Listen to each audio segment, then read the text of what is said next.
diawali dengan seorang gadis yang menangis sedih sambil memeluk kekasihnya untuk terakhir kalinya. Mereka saling menatap saat pria itu sudah masuk ke dalam helikopter dan mulai terbang menjauh. Wanita itu sepertinya tidak rela menatap kekasihnya yang semakin jauh dari pandangannya. Kemudian kita akan flashback ke 6 bulan sebelumnya. Di scene awal, kita diperlihatkan seorang pria yang bernama Por. Dia sedang menatap keramaian di sebuah rumah yang mengadakan acara ulang tahun. Dia sangat terpesona melihat seorang wanita berbaju hijau yang memakai bando. Wanita itu bernama Ja, yang sedang bercanda bersama teman-temannya. Tiba-tiba seseorang memukul kepalanya, dan itu adalah temannya yang bernama Zen. Acara di rumah Ja kian meriah ketika lampu dipadamkan dan seseorang membawakan kue sambil bernyanyi. Mereka meminta Ja membuat permohonan sebelum meniup lilinnya. Lampu kembali dinyalakan dan mereka tertawa sambil bertepuk tangan. Ja bahagia bisa merayakan ulang tahun bersama teman-temannya. Tiba-tiba Por masuk ke rumah. Tentu saja Ja dan teman-temannya langsung terdiam dan kaget melihat Por yang tersenyum manis, padahal mereka tidak mengenalnya. Kemudian Zen muncul di belakang Por sambil mengucapkan selamat ulang tahun kepada Ja yang ke-31. Dan diketahui juga bahwa Zen dan Ja sudah berteman cukup lama. Di sini Zen sebenarnya menyukai Ja, tapi Ja tidak pernah menerima cintanya dan menganggap Zen sebagai teman saja. Kemudian Ja mengajak semuanya untuk minum bersama sambil membuat sebuah pengakuan tentang sesuatu. Yui mengatakan kalau dirinya tidak pernah kencan dengan siapapun selama 5 tahun. Kemudian salah satu dari mereka bertanya kepada Por, dan Por menjawab kalau dirinya belum pernah punya pacar sambil tersenyum ke arah Ja. Kini giliran Ba, wanita yang sedang hamil besar itu mengatakan kalau dirinya tidak pernah dicampakkan sebelumnya. Pernyataan Ba langsung membuat Ja sedih dan bertanya apakah dirinya termasuk yang dicampakkan. Zen mencoba menghibur bahwa Ja tidak dicampakkan oleh kekasihnya, tapi hubungan mereka sedang rehat. Ba yang ceplas-ceplos malah mengatakan kalau pada akhirnya hubungan yang rehat itu sama saja dengan dicampakkan. Ja jadi sedih dan mulai minum. Ja mabuk dan curhat tentang pacarnya. Mengapa tidak pernah memutuskannya sejak awal?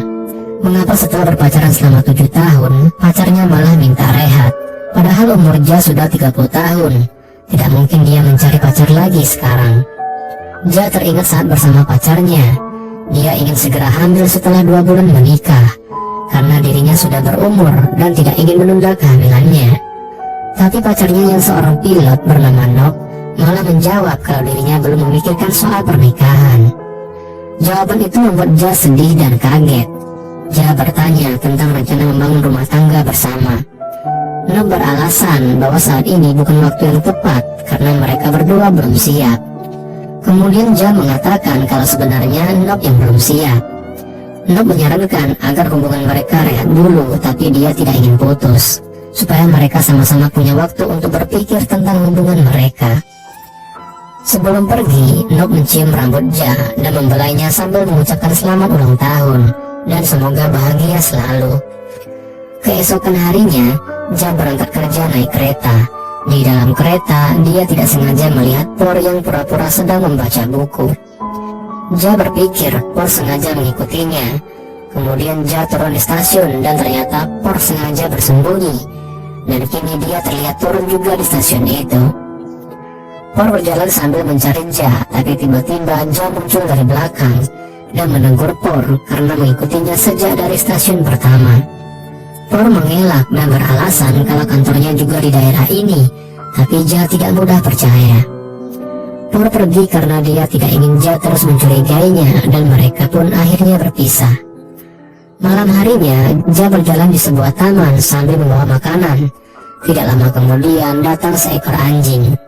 Ja berjongkok sambil memberikan makanan pada anjing itu. Tiba-tiba Por datang dan ikut jongkok di dekat Ja, membuat Ja terkejut. Tambah lagi dia melihat Por yang menutupi hidungnya dengan tisu untuk menghindari alerginya dengan bunga yang dibawa Ja. Ja mengatakan kalau Por sudah gila karena masih saja terus mengikutinya. Tapi Por membantah dan mengatakan kalau dia memang akan pulang ke rumahnya. Setelah itu Ja pulang ke rumah, dan pada saat membuka gembok pintunya, Por lewat dengan santainya sambil bersiul. Ja kesal dan menegurnya karena dia yakin kalau Por sengaja mengikutinya sejak pagi hingga sekarang. Por kembali menegaskan kalau dirinya tidak mengikutinya. Tidak lama kemudian, nenek di sebelah rumah Ja muncul karena mendengar suara mereka berdebat. Nenek mengatakan kalau ada teman Por yang menunggunya. Kemudian nenek memperkenalkan Por sebagai cucunya kepada Ja, dan kemudian berpamitan. Tidak lama kemudian muncul seorang gadis bernama Gip dan menyapa Por dengan akrabnya. Kemudian Por memperkenalkan Gip kepada Ja, dan setelah itu Ja masuk. Begitu juga dengan Por dan Gip. Kemudian scene berpindah. Gip sedang menonton Por bermain dengan Zen dan yang lainnya. Gip menunggu sambil chatting dengan temannya. Sementara itu, di lapangan jelas terasa aroma persaingan antara Zen dan Por. Zen selalu mencari cara untuk menjegal Por. Por kesal dan marah. Mereka hampir berkelahi, tapi teman yang lain berusaha melerainya. Akhirnya, Zen mengajak Por menjauh karena dirinya ingin bicara serius. Zen terang-terangan bertanya apakah Por menyukai Ja, dan Por pun mengiyakannya. Zen tidak senang dan memperingatkan, tapi Por berdalih bahwa tidak ada alasan menyukai seseorang, dan baginya Ja adalah cinta pada pandangan pertamanya. Zen berusaha menahan diri dan mengingatkan Por bahwa Ja lebih menyukai pria yang seumuran. Por heran dan Zen membuka rahasia bahwa dirinya dulu pernah ditolak oleh Ja. Por tidak peduli dan akan terus berusaha mendekati hati dan cinta Ja. Por langsung pergi dan tidak memperdulikan Gip yang sudah membelikannya minuman. Ja sedang menulis saat Por datang sambil menunjukkan bekal makanan yang dibuatkan Ja untuknya. Ja jelas kesal saat Por memilih duduk di sebelahnya. Por membuka kotak bekal dan ingin memakannya, tapi Ja melarangnya karena takut penumpang bis lainnya akan terganggu dengan bau masakannya. Por bersikeras ingin memakannya. Ja kesal dan merebut kotak makan itu. Ja menutup kembali dan menyimpannya. Por hanya bisa berdesah kecewa dan mengatakan kalau Ja itu orangnya keras kepala sambil merebut kembali kotak makannya. Mereka akhirnya duduk bersama di tangga dan Por memakan bekalnya. Dia menebak bahwa Ja kangen padanya sehingga membuatkan bekal untuknya. Ja beralasan kalau dirinya memasak terlalu banyak dan daripada mubazir, lebih baik diberikan pada orang lain. Por bertanya apakah Ja punya rencana mencari pacar baru. Ja protes karena Por kembali membahas tentang pacar. Por berdalih bahwa pertanyaan berbeda. Bila yang tadi tentang masa lalu dan pertanyaannya sekarang tentang masa depan. Ja menghela nafas dan menjawab kalau dirinya tidak yakin ingin punya pacar lagi. Menurutnya, untuk berbagi mimpi dengan orang lain itu butuh waktu yang lama, tidak hanya 1-2 hari saja. Por berpendapat bahwa tidak ada salahnya memulai sesuatu yang baru bersama orang lain. Tiba-tiba Por mengajak Ja untuk berpacaran, membuat Ja terpana dan dia balik bertanya, apakah Por tidak tahu apa artinya trauma? Ja beralasan bahwa dirinya hanya menganggap Por sebagai adik, jadi tidak mungkin bisa menjadi pasangan. Ja langsung pergi dengan alasan dirinya masih ada tugas.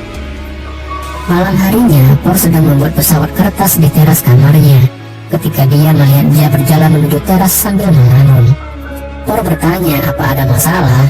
Ja menjawab kalau orang yang dia hubungi tidak masuk kerja. Ja mengalihkan pembicaraan dan bertanya mengapa Por belum tidur padahal sudah malam dan dia besok harus ikut pelatihan. Por menjelaskan bahwa pelatihannya tidak setiap hari. Akhir-akhir ini tugas timnya memasang pipa, menjaga pantai, dan menyelam ke dalam laut. Ja penasaran dan bertanya apakah Por bekerja di angkatan laut. Por tersenyum sambil berbisik bahwa dia tidak akan memberitahunya.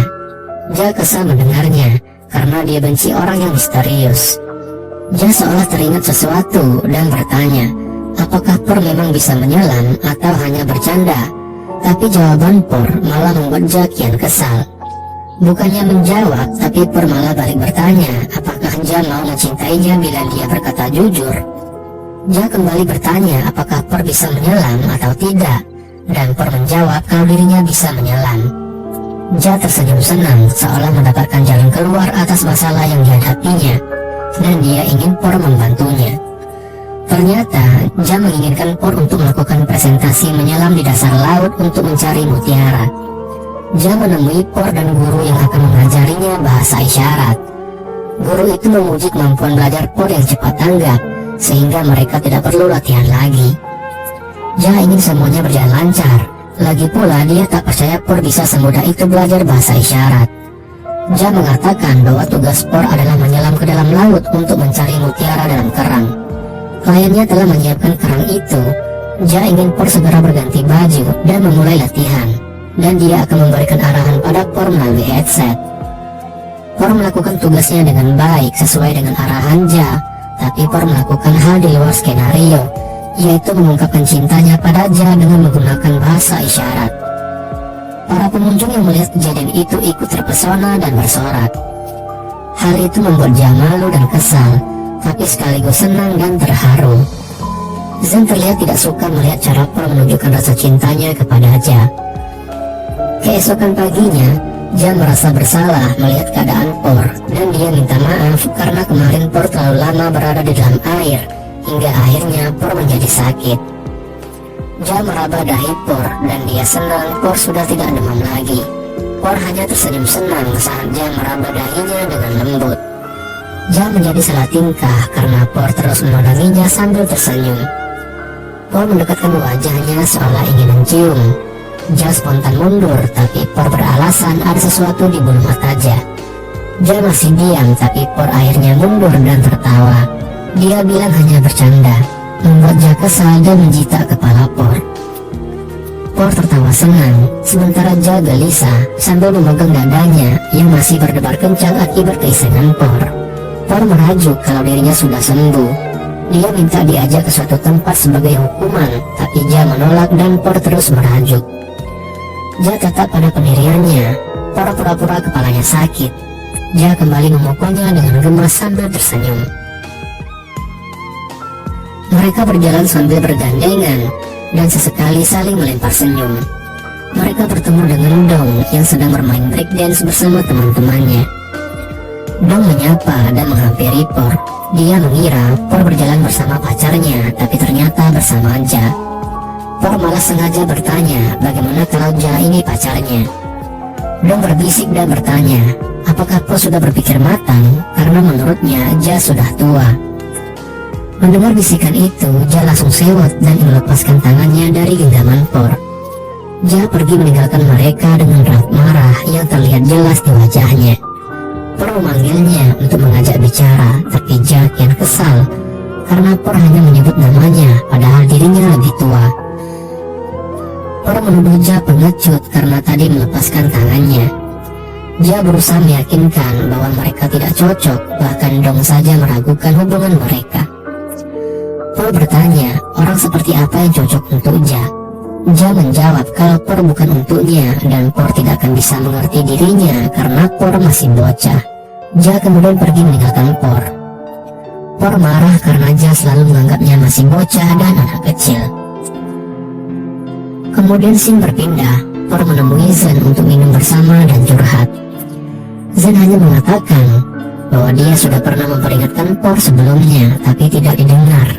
Zen menyarankan agar Por mencari yang lain, tapi Por tidak mau karena sudah terlanjur cinta pada Ja. Zen menyarankan agar Por bisa menerima kenyataan bahwa sekarang Nob telah kembali. Zen mengingatkan agar Por tidak terlalu banyak minum. Di tempat lain, Ja pulang kerja dan melemparkan buku dan tasnya di atas meja.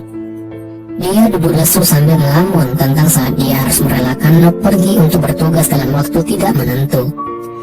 Ja merajuk karena Nob terlalu sering pergi dan mereka tidak seperti sepasang kekasih karena jarang bertemu. Ja mencari ponselnya dalam tas dan dia membaca pesan Nob. Nob mengatakan kalau dirinya ada di rumah beberapa hari, tapi tidak bisa menemui Ja karena sibuk, dan mengajak ketemuan kalau dirinya ada waktu luang. Ja malah menangis saat Nob mengajaknya bertemu besok. Keesokan paginya, Ja berpapasan dengan Por yang akan pergi pelatihan. Ja merasa tidak enak dan ingin mengatakan sesuatu. Por mendekat dan menunggu, tapi klakson mobil Nob membuyarkan pandangan mereka. Mereka menoleh ketika Nob membuka jendela mobilnya dan melihat ke arah mereka dengan tatapan curiga. Ja langsung pergi meninggalkan Por yang kembali merasa diabaikan. Ja mengajak Nob melihat rumah yang mereka beli bersama. Ja mengusulkan agar mereka menjualnya karena membiarkan rumah tidak terawat juga tidak baik. Nob keberatan, tapi Ja menantang Nob bila tidak setuju rumahnya dijual maka mereka harus menikah. Ja menentukan tanggal 5 bulan ini jam 11 siang. Nob harus datang ke suatu tempat bila memang ingin menikah dengannya. Nob tidak menjawab dan hanya diam sambil berpikir. Sementara itu, Por dan timnya menjalani pelatihan terakhirnya selama 10 hari dengan lancar. Instrukturnya memberi libur untuk bertemu orang tua, keluarga atau kekasih, dan mereka harus kembali untuk melapor setelah 10 hari. Ja dan Zen menyelenggarakan perayaan tahun kelima Love in the Sky bertema pernikahan untuk klien teman Yai. Ja berpesan pada semua stafnya agar bekerja dengan baik. Ja memperingatkan Zen agar memutar musik yang sudah ditentukan, dan Zen dilarang memutar musik pilihannya sendiri. Zen tersenyum mengiyakan. Ja berharap cemas menunggu kedatangan Nob karena sudah jam 11. Tiba-tiba Yai mengatakan ada seseorang yang ingin berfoto dengannya sebagai pasangan pengantin. Ja mencari orang tersebut dan tersenyum senang karena mengira Nob yang datang, tapi ternyata malah Por yang muncul. Ja terpaksa memenuhi permintaan Por. Ja hanya diam dan agak cemberut, tapi Por selalu jahil dan ingin memeluk dan menggodanya hingga Ja merasa kesal. Bahkan dia sempat menjitak Por karena ingin menciumnya. Por menyindir bila kelak Ja menikah, maka dia akan memajang foto ini di pesta pernikahan Ja sebagai tanda bahwa Ja pernah menikah palsu. Fotografernya menyarankan Por untuk memeluk Ja dari belakang dan tersenyum ke arah kamera. Tentu saja Por senang mendapat arahan itu dan segera melakukannya, dan Ja terpaksa menurut. Por tersenyum menang dan kembali menyindir bahwa detak jantung Ja sangat cepat. Por mengakui kalau dirinya merasa hal yang sama ketika dekat dengan Ja. Ja merasa risih dan langsung pergi setelah fotografernya mengizinkan. Tidak lama kemudian Nob datang. Dia bertemu Yai dan bertanya tentang Ja. Yai mencari Ja dan akhirnya melihatnya. Ja kaget melihat Nob dan mereka mencari tempat untuk berbicara. Ja mengatakan ternyata Nob tidak datang karena acaranya sudah selesai. Nob minta maaf bila ada perbuatannya yang menyakiti Ja, tapi maksud kedatangannya adalah untuk menegaskan bahwa dirinya belum siap untuk menikah. Nob beralasan dirinya masih ingin berkarir, senang melihat tempat baru, dan bertemu dengan orang baru juga. Ja langsung memotong dan menyambung dengan kata bertemu dengan wanita baru. Nob tidak bisa menjawab dan terdiam, hanya menunduk. Nob minta maaf karena sudah membuat Ja menderita, dan Ja berterima kasih karena Nob sudah mau jujur. Mereka sepakat untuk tetap berteman, dan Ja tidak keberatan saat Nob ingin memeluknya. Bahkan Ja balas memeluk Nob. Ada rasa lega terpancar di wajah Ja, sehingga dia menerima perpisahan mereka dengan senyum yang tulus. Ja tidak menyadari bahwa Por tidak sengaja melihatnya berpelukan dengan Nob. Por yang melihat pemandangan itu kembali patah hati karena mengira mereka berbaikan lagi. Keesokan harinya Por datang menemui Ja. Por bermaksud untuk berpamitan karena lusa dia akan pergi. Dia minta Ja mengabulkan permintaannya, dan Ja tidak keberatan asal dirinya mampu. Por minta Ja mengantarkannya menuju tempat kerjanya yang baru. Singkat cerita, mereka menuju bukit yang ada di dekat pantai. Ja tidak mengira kalau kantor Por akan sejauh itu, tapi Por mengatakan kalau kantornya masih jauh, ada di tengah laut. Por berpesan kalau Ja merindukannya, Ja bisa datang ke tempat ini. Ja bertanya bagaimana Por bisa ke kantornya, dan Por menjawab kalau akan ada seseorang yang akan menjemputnya. Por kembali mengatakan bahwa dia akan pergi dalam waktu yang lama, dan bertanya apakah ada sesuatu yang ingin dikatakan oleh Ja untuknya. Ja hanya diam dan memandangi Por. Kemudian Por mengatakan bahwa pria meninggal 7 tahun lebih cepat daripada wanita, dan bila mereka menikah, maka mereka akan meninggal dalam waktu yang tidak terlalu jauh, sehingga tidak ada yang bersedih. Por minta Ja mempercayai bahwa dirinya adalah orang istimewa bagi Ja. Por sekali lagi meminta Ja untuk bersedia menjadi pacarnya, tapi Ja hanya bilang maaf. Sekali lagi, Por dibuat kecewa oleh keputusan Ja, dan itu membuatnya sedih. Tidak lama kemudian, helikopter datang. Por mulai melangkah meninggalkan Ja, tapi Ja kemudian memanggilnya dan mereka berpelukan hangat. Ja tidak mengatakan apapun, hanya ucapan terima kasih atas perhatian Por selama ini. Por menghapus air mata Ja dan berjalan menuju heli yang sudah menunggunya. Ja kembali menangis ketika heli itu terbang dan mulai menghilang dari pandangan. Hari terus berlalu tanpa terasa. Ja kembali merayakan ulang tahunnya yang ke-32. Keempat sahabatnya dan Zen telah menyiapkan kejutan untuknya. Ja protes karena acaranya dilakukan di restoran mahal, padahal bisa dirayakan di rumah saja. Mereka beralasan kalau tiap tahun harus ganti suasana agar tidak bosan. Lagi pula semuanya gratis bagi Ja karena ditraktir. Zi mengatakan kalau tahun lalu ada Por, tapi sekarang tidak ada. Zen bertanya, apakah Ja tidak tahu kalau Por sudah pulang beberapa hari yang lalu? Ja tampak kaget dan bilang tidak tahu kalau Por sudah pulang. Keesokan paginya, Ja duduk di dapur tapi pikirannya tidak tenang. Dia seolah mendengar suara Por yang berpamitan pada neneknya. Ja penasaran dan membuka pintunya sedikit kemudian mengintip. Ja melihat Por hendak pergi dan berpamitan pada neneknya. Ja sedih dan menutup kembali pintu rumahnya. Ja galau dan kembali duduk sambil melamun. Tiba-tiba terdengar suara pesan masuk dalam tabletnya. Ja membuka tabletnya dan ternyata ada pesan video dari Por yang mengucapkan selamat ulang tahun. Por mengatakan bahwa usia Ja sekarang 32 tahun dan tambah dewasa. Por mengatakan bahwa kini Ja semakin cantik. Ja tersenyum mendengar candaan Por. Por berjanji mulai sekarang tidak akan bercanda lagi. Por ingin bertanya apakah sekarang dirinya masih belum bisa menjadi pacar Ja. Muncul item pilihan yaitu ya atau tidak. Por tidak memaksa bila Ja masih belum bisa memberi jawaban, karena dia masih punya pertanyaan lain. Por ingin tahu apakah Ja tidak penasaran mengapa Por tidak mempermasalahkan perbedaan usia mereka. Por kemudian mengungkapkan suatu rahasia pada Ja. Ternyata dulu mereka tidak sengaja bertemu ketika usia Ja 24 tahun dan Por masih 17 tahun. Mereka pernah menjadi relawan di tempat yang sama. Mulai saat itu mereka tidak pernah bertemu lagi. Mereka kembali bertemu saat Por tidak sengaja melihat pesta ulang tahun Ja yang ke-30. Dan kini ternyata mereka bertetangga. Por mengaku tidak tahu mengapa, tapi dia bisa langsung jatuh cinta pada Ja ketika melihat Ja menari sambil tersenyum. Por mengingatkan saat dia pertama kali menyatakan cinta pada Ja, tapi Ja menolaknya. Yang kedua, saat dirinya berada di kolam, dia tahu bahwa Ja tersipu malu melihat caranya menyatakan cinta. Por menunjukkan foto saat mereka pura-pura menikah. Itu adalah saat terindah bagi Por. Ada saat di mana hatinya sangat terluka ketika Ja menolaknya dengan alasan masih kecil.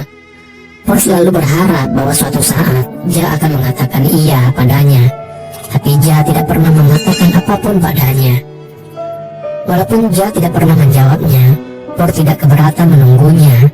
Waktu tidak penting bagi Por, karena waktunya sudah berhenti berputar sejak 7 tahun yang lalu, sejak pertama kali melihat Ja. Por menyadari bahwa mungkin waktu Ja akan terus berputar tanpa dirinya. Jika memang jawaban Ja masih tetap sama, maka dia akan... Tiba-tiba videonya berhenti berputar, dan Ja bingung karena tidak tahu apa yang akan dikatakan Por selanjutnya. Ja segera berlari menyusul Por. Por sedang menunggu di pinggir jalan ketika Ja memanggilnya dengan nafas terengah. Por kemudian berjalan menghampiri Ja.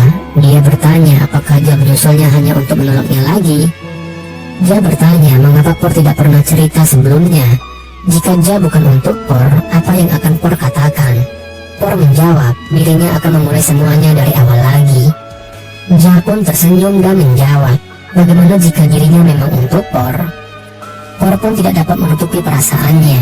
Dia langsung memeluk Ja dengan erat. Por berjanji akan meninggalkan hatinya untuk Ja dan pergi bekerja. Por minta Ja agar tidak takut bila dia akan meninggalkan Ja. Ja balas mengatakan bahwa dia sudah biasa mengalaminya, jadi sudah tidak takut lagi. Por senang dan kembali memeluk Ja. Akhirnya, Por pamit karena taksinya sudah menunggu. Baru beberapa langkah, Por sudah berbalik dan kembali memeluk Ja. Ja tersenyum dan mendorong Por untuk segera pergi. Por mengambil kedua tasnya, tapi dia malah mencium kedua pipi Ja sambil tersenyum senang. Ja balas tersenyum sambil memintanya segera pergi. Po berjalan mundur dan terus melambaikan tangan ke arah Ja hingga dia hampir terjatuh. Ja hanya tertawa melihatnya. Ja terus melambaikan tangannya hingga taksi itu menghilang dari pandangannya. Dan film